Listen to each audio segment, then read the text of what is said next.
नमस्ते।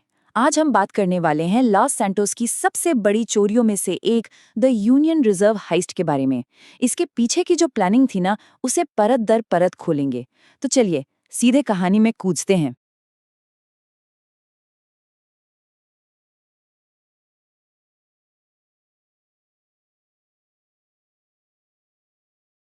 देखिए, ये कोई मामूली चोरी नहीं थी।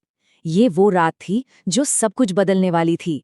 और ये शब्द, ये रात खूबसूरत नहीं होने वाली, इन्होंने तो बस आने वाले तूफान का इशारा दे दिया था। यूनियन रिजर्व में जो ड्रामा होने वाला था, उसकी स्टेज सेट हो चुकी थी। तो सबसे पहले बात करते हैं टीम की स्ट्रैटेजी की।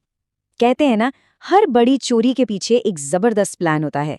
और ये कोई अलग नहीं था। तो सीन कुछ ऐसा है। जगह है लॉस सैंटोस, वो शहर जो कभी सोता नहीं। टारगेट यूनियन रिजर्व, जिसे शहर का धड़कता हुआ दिल भी कह सकते हैं।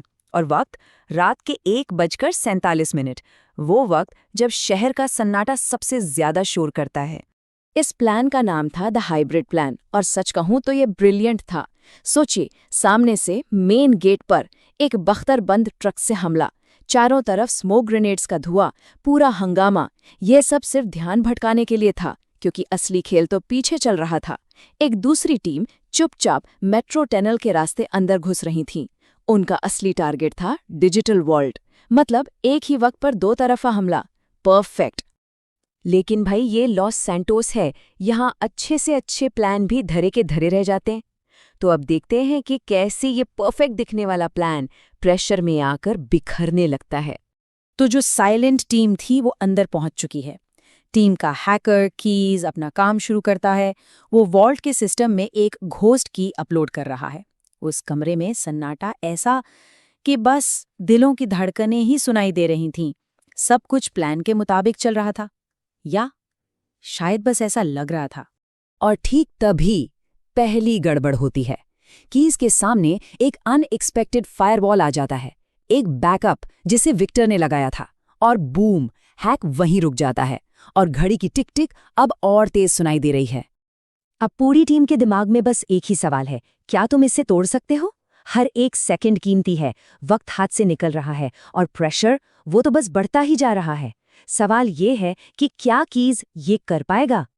एक तरफ साइलेंट टीम इस मुसीबत से जूझ रही है, और दूसरी तरफ लाउड प्लान भी फेल हो रहा है।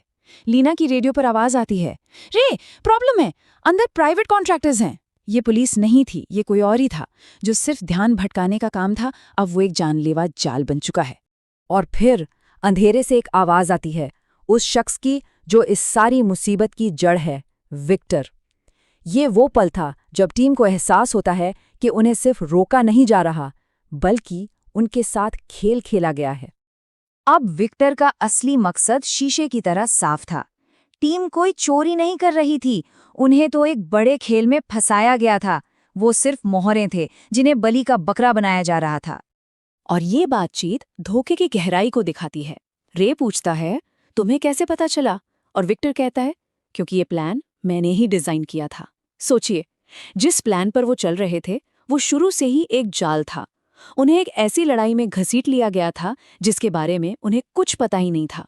तो अब सिचुएशन ये है, प्लान बर्बाद हो चुका है, गद्दार कौन है ये भी पता चल गया है, और अब हमारे हीरो रे के सामने एक नामुमकिन चॉइस है, एक ऐसा फैसला जो सब कुछ बदल देगा।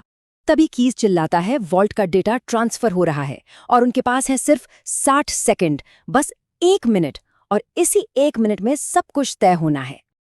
अब जरा रे की मुश्किल को समझिए। 1 मिनट में 3 काम हैं। पहला, डेटा को सिक्योर करना। दूसरा, अपने पार्टनर लीना को बचाना जो गोलीबारी में फंसी है। और तीसरा, विक्टर को भागने से रोकना। सब कुछ एक साथ करना नामुमकिन है। तो रे क्या करता है? वो फैसला लेता है। वो विक्टर की तरफ एक स्मोक ग्रेनेड फेंकता है ताकि उसे कुछ दिखे नहीं। फिर वो फौरन लीना को खींचकर कवर में लाता है और कीज को चिल्लाकर पूछता है, डेटा ट्रांसफर हुआ या नहीं? और जैसे कीज चिल्लाता है, हो गया। रे डेटा सिक्योर कर लेता है। 1 सेकंड इधर या उधर और सब खत्म था। तो चलिए आप देखते हैं कि इस फैसले के बाद क्या हुआ, और सबसे बड़ी बात, उस चौंकाने वाली सच्चाई को जानते हैं कि आखिर ये चोरी थी किस बारे में। क्योंकि एक बात तो तय है, ये पैसों के लिए तो बिल्कुल नहीं थी। जैसे ही डेटा उनके हाथ लगता है, विक्टर एक फेल सेफ एक्टिवेट कर देता है। पूरी बिल्डिंग में इंटरनल लॉकडाउन। अब टीम को अपनी जान बचाने के लिए भागना है।